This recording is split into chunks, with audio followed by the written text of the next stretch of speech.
Welcome to a brief history of some of our Owens Smith family ancestors that have lived here in America. I would like to start with a brief overview of how our ancestors got from Virginia in the early 1600s to Oregon in the 1930s.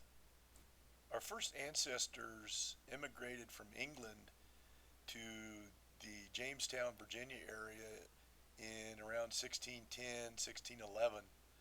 You have to remember this is just a few years after Jamestown had been established in 1607. So they weren't even sure at that point whether Jamestown, the colony, was going to make it or not. Obviously, the Jamestown colony did survive, and through the rest of the 1600s, our ancestors continued to arrive in Virginia.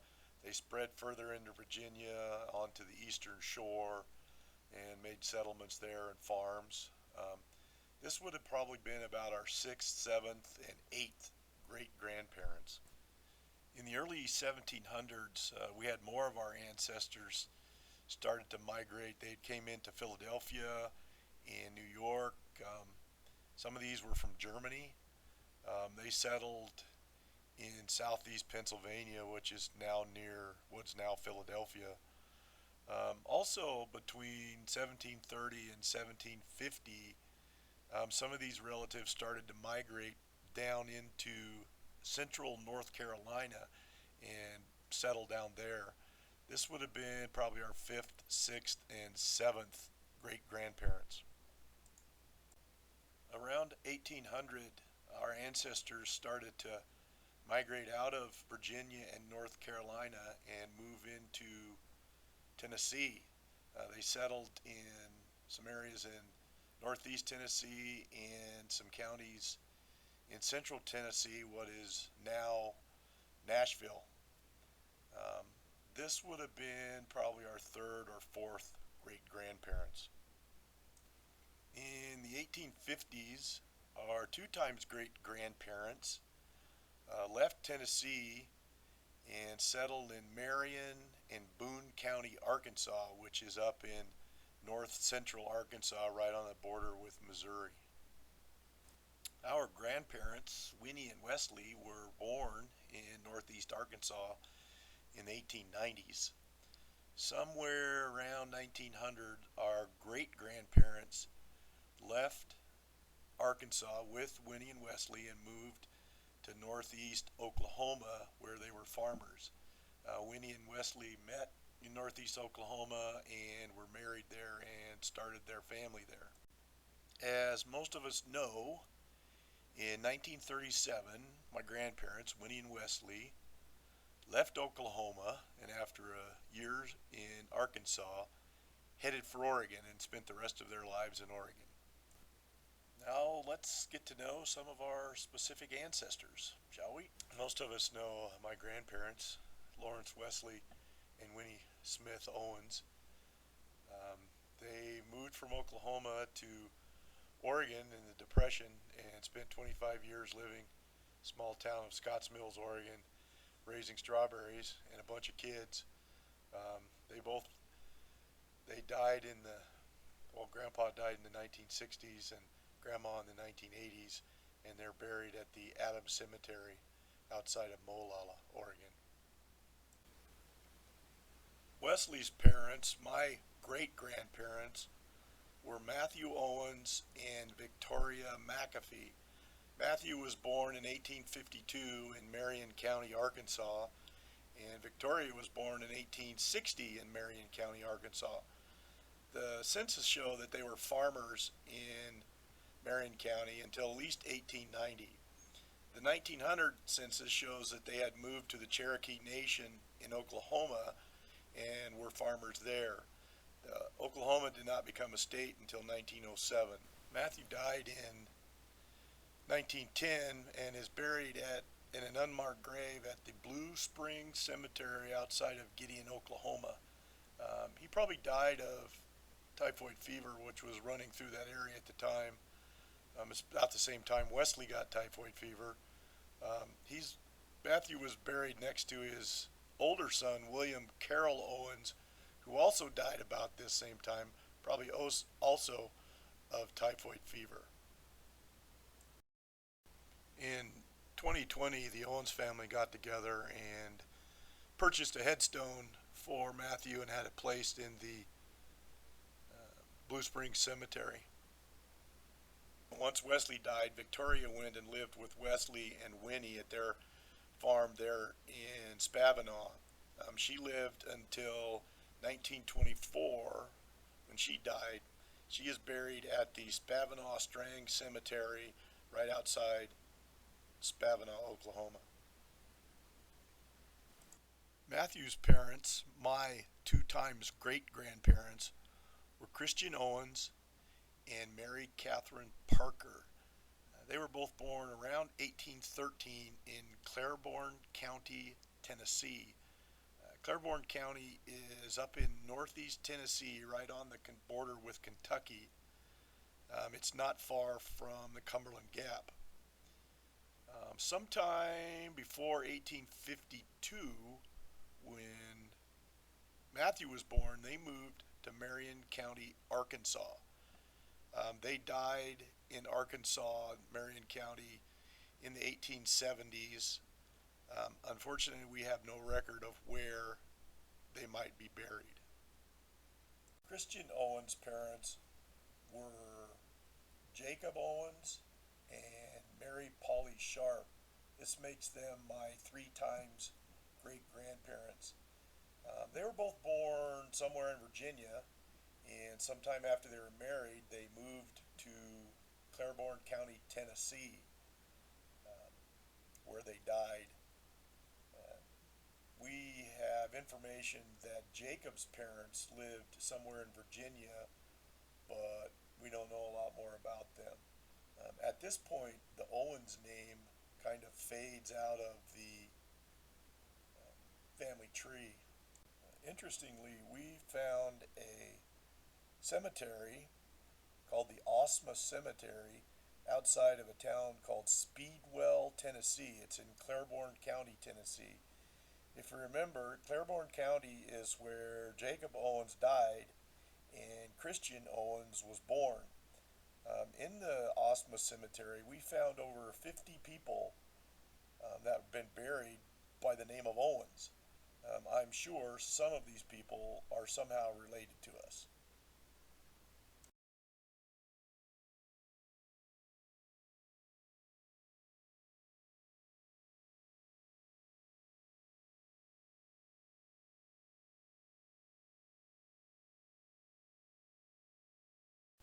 Victoria McAfee's parents, my two times great grandparents, are Redden McAfee and Nancy Garrett. Um, Redden was born in 1890 somewhere in Tennessee, we don't know where.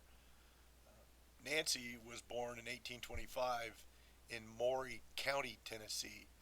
Uh, Redden and Nancy were both married, well, they were married in 1850 also in Maury County, Tennessee. Maury County is in central Tennessee, just south of Nashville. Sometime prior to 1860, when Victoria was born, Redden and Nancy moved to Marion County, Arkansas. The 1870 census lists them as farmers in Marion County. Both Redden and Nancy died in the small town of Yellville, Arkansas. Yellville is a small town in Marion County, Arkansas, which is up in north central Arkansas. Um, Redden died in 1888, while Nancy died in 1904. They are both buried at a small cemetery outside of Yellville called Mountain View Cemetery. We visited the cemetery in 2019. It's a beautiful little country cemetery out on a country road out in the middle of the fields outside the town of Yellville. Redden McAfee's parents are Mills McAfee and Betty Fox, both born in the 1770s. Records show that Mills and Betty were married in Marshall County, Tennessee, and then they both died in Tennessee in the early 1800s. Mills died in Maury County, Tennessee, while Betty died in Marshall County, Tennessee. Both these counties are in central Tennessee, just south of Nashville. At this point, the McAfee name kind of fades out of the family tree. During my research for this family tree, I came across some information that indicates that the McAfee family in the late 1700s migrated out of Virginia through the Cumberland Gap into central Kentucky. Located in central Kentucky, just outside the small town of McAfee, Kentucky, is the New Providence Presbyterian Cemetery. In this cemetery, there's numerous people with the name McAfee that are buried. Um, I am sure that some of these people are undoubtedly related to us.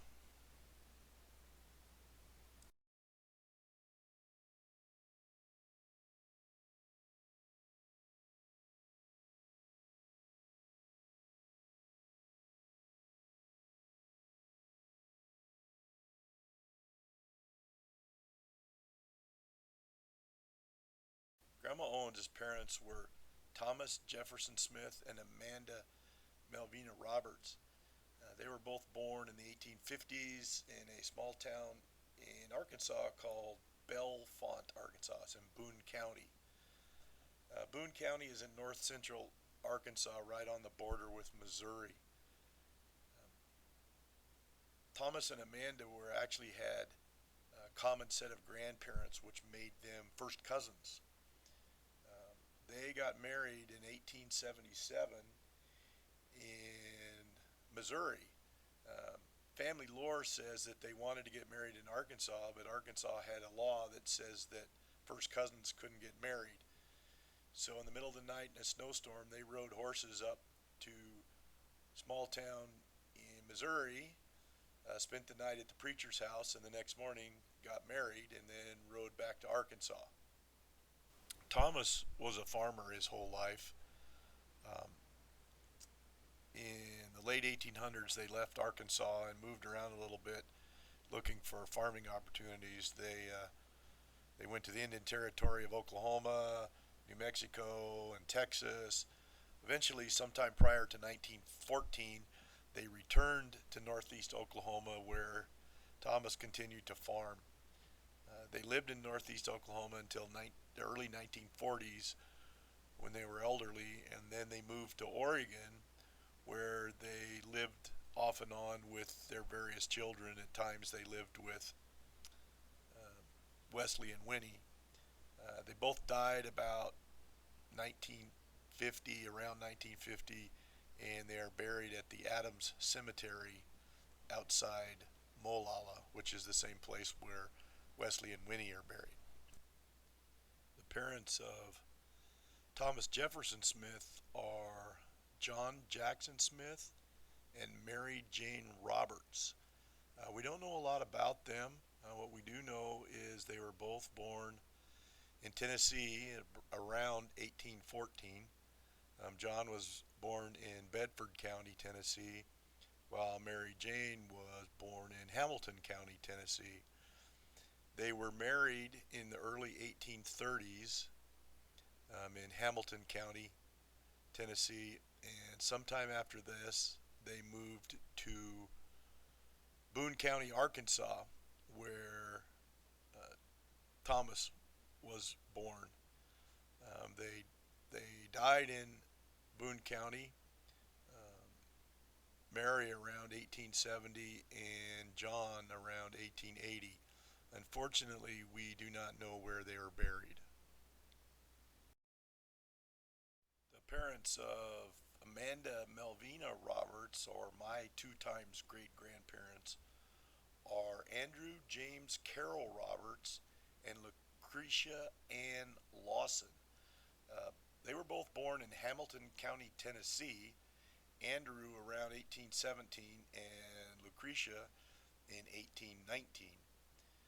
They got married in Hamilton County in 1839, and then the record shows sometime prior to 1859, they moved to north central Arkansas where they were farmers, and they lived there for the rest of their life.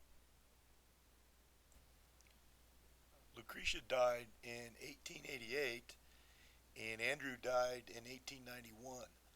They're both buried in a little private cemetery behind this house near the small town of Bellefonte, Arkansas. This is just private property behind the barn on this house. There's about 8 or 10 graves just buried out there in the field, and Lucretia and Andrew's graves are shown in these pictures.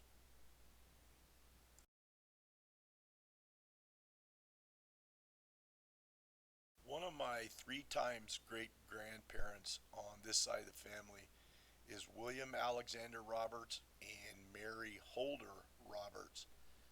They're both born in North Carolina. William in 1779 and Mary around 1785.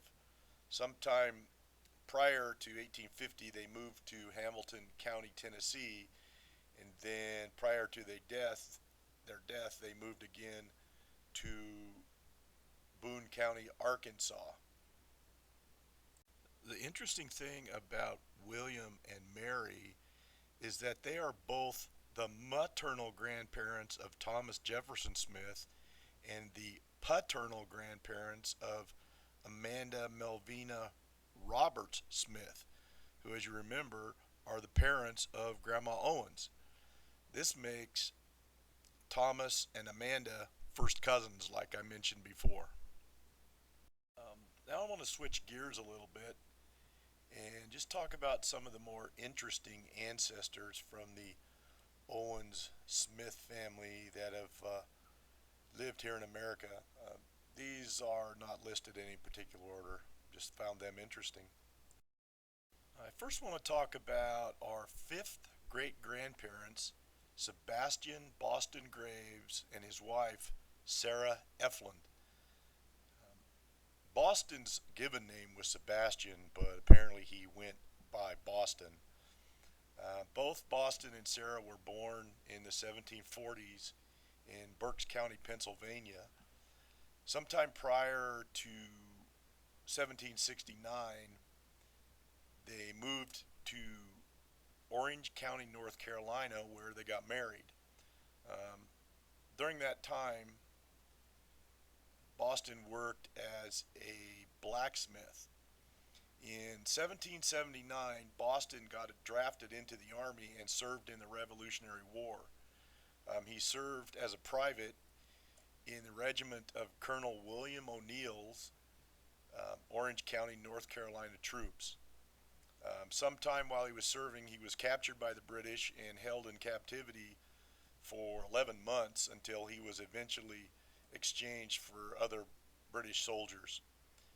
Um, After the war, Boston and Sarah moved to Knox County, Tennessee, where they lived the rest of their lives. Boston and Sarah were buried in a small cemetery outside the small town of Corryton, Tennessee. The cemetery is now located on private property in a grove of trees behind this house you can see right here.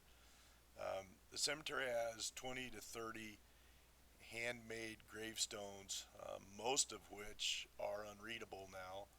This is the same cemetery that was visited in the fall of 1986 by my aunts Ella Van Buskirk, Ira Schumann, and Roberta Moyer. Some of you may remember the story that Roberta wrote that documented this visit. The story was called Boston, Boston, Where Are You? The story was included in a collection of short stories written by Roberta titled Rosti. The photograph you see here is of Boston's actual gravestone. The small little hand carved stone in the front has the letters BG on it, so that might be his original headstone. The one in the back you can see is obviously been placed there later. Um, I was unable to find a gravestone for Sarah, but the information is that she was also buried here. Boston's parents, my sixth great grandparents, were John Graves and Maria Fuchs. Both John and Maria were born in the early 1700s in Germany. John's Christian name, his given name, was actually Johann Sebastian Graf. When he immigrated to the U.S. in about 1730, he had changed his name to John Graves. Um, John arrived in Philadelphia and settled originally in Berks County, Pennsylvania. Maria immigrated to the U.S. in about 1741, and she also settled in Berks County. In 1749, John and Maria were married in Berks County. And then in about 1757, they moved to Orange County, North Carolina. While living in North Carolina in 1771, John fought in the Battle of Alamance. Um, the Battle of Alamance was the final battle in the War of Regulation, which was basically a rebellion between the colonists and the British government over issues of taxation. Then in the 1790s, John and Maria moved to Union County, Tennessee, where they lived the rest of their lives. Interestingly, in 1935, the Tennessee Valley Authority, in order to make room for various reservoirs and dam projects, they moved several hundred grave sites, among those John's, from its original burial site, and they moved it to its current location in a cemetery near Maynardsville, Tennessee. We don't know a lot about the family of Sarah Eflin Graves. However, we do have information that her paternal grandparents, or my seventh great grandparents, were Johann David Ifland and Anna Marie Speeb. Um, Both Johann and Anna were born in the late 1600s in Germany. We think they got married in Germany. Sometime in late 1709, they left Germany, went to Rotterdam, and then to London to try and immigrate to the United States. Around Christmas of 1709, they left London in a convoy of ships that took 3 months to arrive in New York City. Once they arrived, they settled in Hunterdon County, New Jersey, where they lived the rest of their lives. Another of our ancestors is our fifth great grandmother, Anna Ann Holder. What makes Anna interesting is that she was a Catawba Indian. She was born about 1726 on Catawba lands in North Carolina, and then in 1749 she married our fifth great grandfather, John Bunch Holder, um, in Sampson County, North Carolina. John and Anna lived in Sampson County the rest of their lives. Both Anna's father and her brother were chiefs in the Catawba tribe. During this time, the Catawbas were considered one of the most powerful Indian tribes in the Piedmont area of North and South Carolina. In fact, they're still a federally recognized tribe. Um, the Catawbas were among the tribes who made alliances with some of the early European colonists when these colonists agreed to help them with their ongoing conflicts with other tribes in the area. The next ancestor I want to talk about is our sixth great grandfather, James Haggard. James was born in England into a family of wealthy aristocrats. and he was well educated. Um, Unfortunately, against his father's wishes, he joined the English army as a private. Dad was not too happy about this, so Dad made arrangements to smuggle him out of England aboard a merchant vessel headed for Norfolk, Virginia.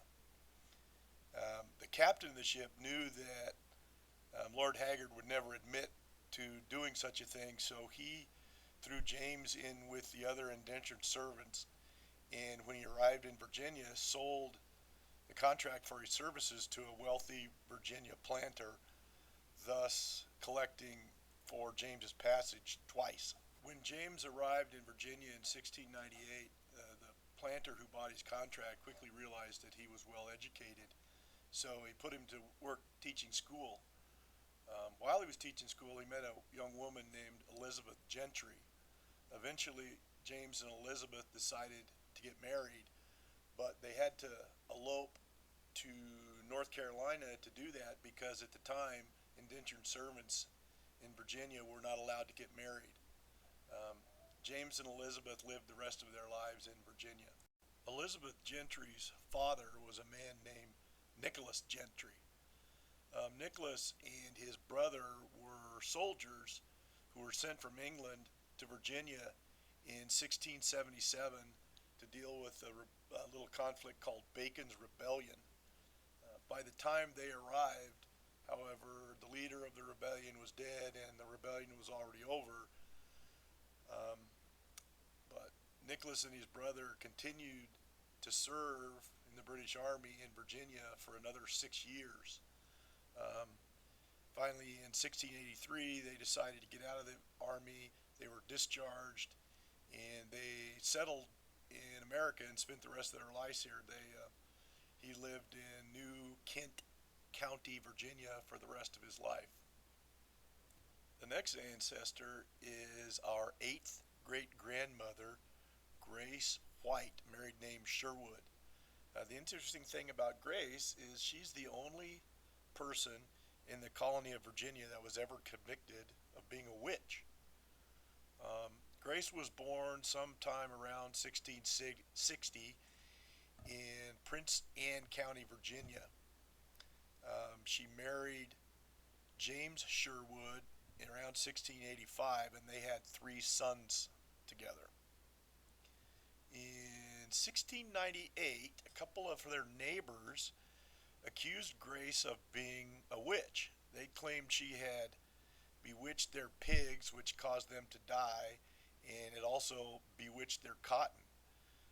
She sued the neighbors for libel, but lost the case. In 1701, James died, and Grace never remarried. In 1705, Grace was again accused by some of her neighbors for being a witch, which in Virginia was a crime. So they set a trial date for her, which was postponed several times. Finally, the county official ordered that she be tried by dunking in water. Drain agreed to this test, and basically what this test meant is the person accused is bound hand and foot, and they're thrown into a body of water. If they sink, they're innocent. If they float, they're guilty. On July 10th in 1706, the test was administered to Grace in the Lynn Haven River in Virginia. Unfortunately, Grace floated and was thus presumed guilty. She was ordered to stand another trial in relation to the case, but there is no record of the outcome of that case. The next record we have of Grace was in 1714 when she petitioned the court for reinstatement of her land. Most scholars believe that based on this, so between the trial and the 1714, she had been in prison. The petition was granted, and her land was reinstated, and she lived the rest of her life on her 144-acre farm near Norfolk, Virginia. She died in 1740. On July 10th, 2006, exactly 300 years after Grace's trial, the governor of Virginia pardoned her, and July 10th is now considered celebrated as Grace Sherwood Day in Virginia. The next year, in 2007, the statue of Grace was unveiled in Virginia Beach. Ancestors I'd like to talk about is our eighth great grandparents, Edmund Scarberg and Anne Toft. Edmund was born in England in 1617 and immigrated to Virginia with his family in 1631. During his lifetime, Edmund became one of the largest landowners on the eastern shore of Virginia and Maryland. Some people estimated that he owned up to 1/4 of all the land on the eastern shore. During his lifetime, Edmund became one of the most powerful men in Virginia, and he had a lot of powerful friends. He held multiple elected offices in Virginia, and he was also kind of known for his unscrupulous business dealings. But because of his powerful friends, he was very seldom held to account for anything he did. The interesting part of this relationship between Edmund and Anne is they were never married. They were involved in this long-term adulterous relationship that produced 3 daughters, one of which was our seventh great grandmother, Arcadia Toft Welburn. Due to her relationship with Edmund, Anne also amassed a large plantation on the eastern shore, which is estimated at over 10,000 acres. Our next ancestor is our ninth great grandfather, William Sharp. William was born in London in 1584 and immigrated to Virginia in 1611. You have to remember, this is only 4 years after the original British colony was formed in Jamestown, Virginia in 1607. William's wife Elizabeth joined him in Virginia in 1620, and they lived the rest of their lives in the Tidewater area of Virginia. What I find interesting about William is that he has been given the designation as an ancient planter. An ancient planter is a designation given to some of the very earliest settlers in the Virginia colony that received land grants from the Virginia Company of London. These land grants required that the colonists stay in Virginia for at least 3 years.